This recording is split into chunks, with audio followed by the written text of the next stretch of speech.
யாரங்கே? வணக்கம் மன்னா.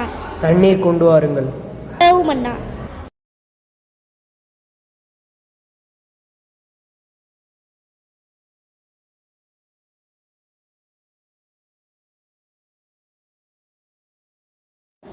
எனக்கு ஒரு சந்தேகம், அந்த அமைச்சரை வர சொல்லுங்கள். உத்தரவு மன்னா. மன்னர்களுக்கெல்லாம் மன்னரே, வாழ்க வளர்க, வணங்குகிறேன். வாருங்கள் அமைச்சரே. இப்பொழுதுதான் தண்ணீர் குடித்து கொண்டிருந்தேன். எனக்கு ஒரு சந்தேகம் தோன்றியது. பிளாஸ்டிக் எல்லா பக்கமும் உள்ளது. இந்த பிளாஸ்டிக் நல்லதா தீயதா?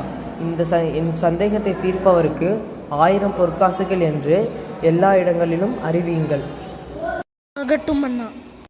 என்னவனே, புலமகனே, வேந்தர்களுக்கு எல்லாம் வேந்தரே, தமிழ்தாயின் மூத்த மகனே, கொடை வல்லனே, மக்களின் நாயகனே, அண்ணனே வாழ்க. அமருங்கள்.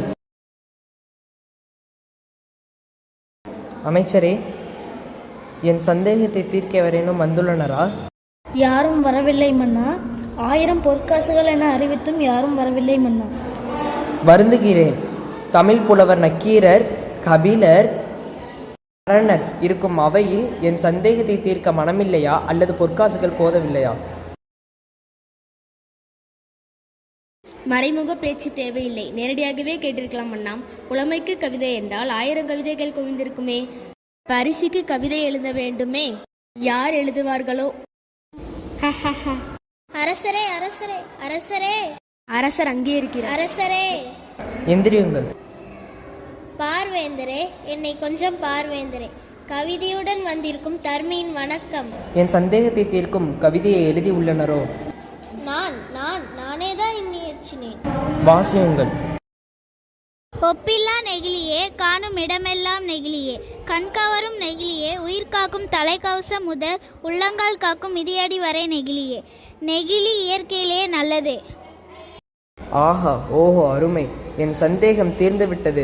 அமைச்சரே, அந்த பொற்காசுகளை கொண்டு வாருங்கள்.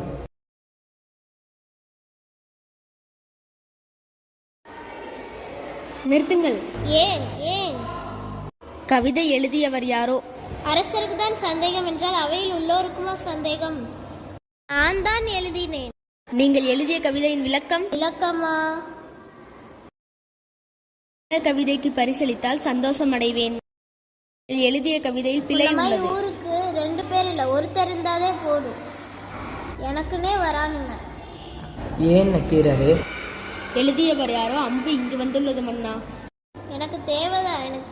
இனி நான் எழுதினாலும் யார் எழுதுனேன்னு தானே கேட்பாங்க. அவன் வரமாட்டான், அவன் வரவே மாட்டான். பரிசு கிடைத்ததா? அதை மட்டும்தான் கிடைக்கல. சொல். அங்க இருக்கிற நக்கீரர் நீ எழுதின கவிதையில தப்புன்னு சொல்லிட்டாங்க. பாட்டில் பிழையா? அம்மா, அவன் என் கவிதையில் குறை கூறியவன். அவன் இவன் என்ற பேச்சு தேவையில்லை. மரியாதையுடன் பேசுங்கள். பிழை கூறியவர் யார்? நான் தான் கூறினேன். என்ன பிழை என் கவிதையில்? விளக்கம் என்னவோ? இயற்கையிலேயே பிளாஸ்டிக் நல்லது. துளி அளவும் பிளாஸ்டிக் நல்லதல்ல. பார்த்து கூறு. பரம்பொருளே, வணங்குகிறேன் இறைவா. நெற்றிக்கண் திறப்பினும் குற்றம் குற்றமே. பிளாஸ்டிக் ஒருபோதும் நல்லதல்ல. எதிர்த்து பேசுகிறாயா? கீரரே, எழுந்து வா. சோதிக்கவே நான் இப்படி பண்ணினேன். பிளாஸ்டிக் ஒருபோதும் நல்லதல்ல. பிளாஸ்டிக் பயன்படுத்துவதை தவிர்ப்போம். வணங்குகிறேன்.